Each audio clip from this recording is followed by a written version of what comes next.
On this episode of Vintage New York, I visit Hamlet's Vintage in the West Village, then I'll take you all the way down to the tip of Manhattan in the South Street Seaport, and I'll tell you why a certain spot here holds a very special place in my heart.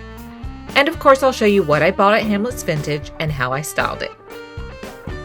I'm Sydney Stone. I'm the editor of Vintage Fashion Magazine, and this is Vintage New York.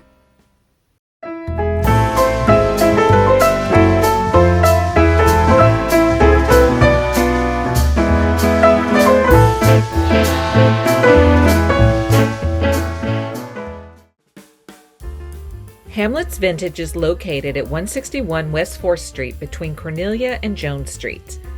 It's been around since 2007 and has the largest collection of vintage in the West Village.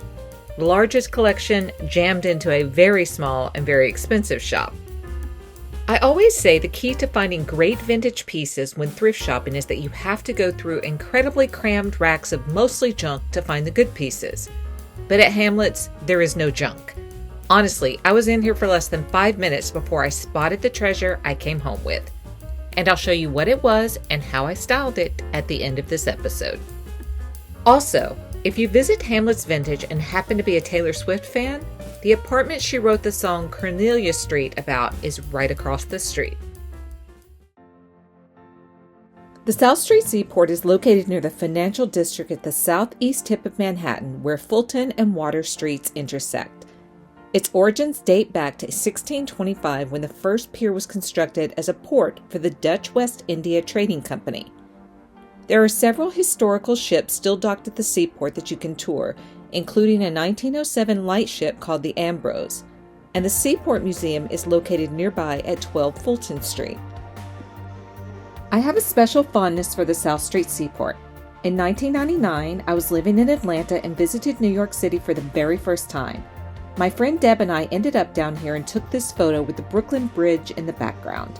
At that very moment, I looked up and saw downtown Manhattan with the Twin Towers of the World Trade Center and fell in love with the city. I actually said out loud, I have to move here. And in May of 2000, I moved to New York and never looked back. I even married a New York City boy in October of 2004. Okay, here's what I got at Hamlet's Vintage. This incredible 1980s gold-quilted crossbody bag with jeweled embellishments on the side. I styled it with a 1970s Mollie Parnis caftan from my shop and a pair of Steve Madden Ultra Platform sandals. And that's it for this episode of Vintage New York. Join me next time as I visit the Thrifty Hog Vintage Boutique in Nomad, and I'll also tell you all about the history of the Flatiron Building. Be sure to hit the subscribe button below to be notified when the next episode drops, and visit vintagefashionmagazine.com for more vintage content.